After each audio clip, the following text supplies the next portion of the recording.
সারা বিশ্বের মুসলিম এক হও, মুসলমানদের না হয় ধ্বংস করে দেবে। ইহুদি 80 কোটি, মুসলিম 200 কোটি।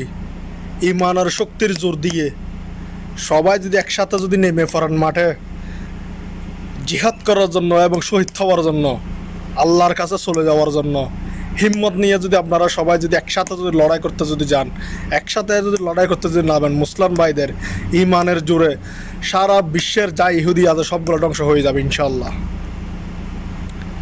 এটা আমি কি জন্য বলতেছি?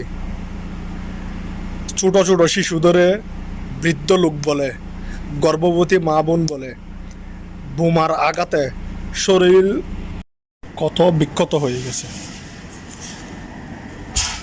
যুক্তরাষ্ট্র দেওয়া মিসাইল ব্যবহার করছে ইসরায়েল। এই মিসাইলে আপনার মানুষের দেহ ফাঁকির মতো উঠতেছে। এগুলা আমাদের মুসলিমবাসী কিভাবে সহ্য করতেছে? মরণ তো একদিন হবে, সবারই মরতে হবে, কিন্তু কেউ আগে কেউ পরে। শহীদ শহীদ হয়ে মত অনেকের কপালে, অনেক মানুষের কপালে জুটে না। আমরা সবাই চেষ্টা করি প্রয়োজনেও ওরা যখন ফাঁকির মতো মরে, যখন জান্নাতের ফাঁকি হয়ে গেছে, তাইলে আমরাও চাই যাতে আমরাও মরে এরকম আমরা যাতে ফাঁকি হতে পারি জান্নাতের। এটা সবার কাছে অনুরোধ রইল। একটা কথা, সবাই আওয়াজ তুলুন, মুসলিম মুসলিমের ভাই, মুসলিম মুসলিমের ভাই। ইহুদিরা চায় মুসলিমকে ধ্বংস করে দেওয়ার জন্য। ইহুদির কোনো মায়া দয়া নেই। ইহুদি এমন একটা মানুষ, ইহুদির কোনো মায়া দয়া নেই। আমরা মুসলিমরা যতটুকু মায়া দয়া মানুষের প্রতি আগ্রহ আছে, এদের কাছে এগুলো নেই। এগুলো আছে জানোয়ারের থেকে ভয়ঙ্কর। তার জন্য সবাই নামাজ কালাম করে দোয়া করবেন, সবাই একসাথে আওয়াজ তুলুন। এবং ইসরায়েল দেখবেন এক সময় সারা বিশ্বের সাথে যুদ্ধ লেগে যাবে। যুদ্ধ লেগে দেখবেন যে ইসরায়েল যুক্তরাষ্ট্র দেখবেন যে ধ্বংস হয়ে গেছে। এগুলা কোনো বলার কোনো ভাষা নেই। ওমানের মধ্যেও বিক্ষোভ চলতেছে, আমাদের বাংলাদেশেও চলতেছে, অন্য অন্য কান্ট্রিতেও চলতেছে।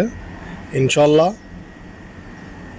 মুসলিম কান্ট্রিগুলো এক হলে ইনশাল্লাহ কারো বাপের ক্ষমতা নাই যে মুসলিমবাসীকে আটকাবে।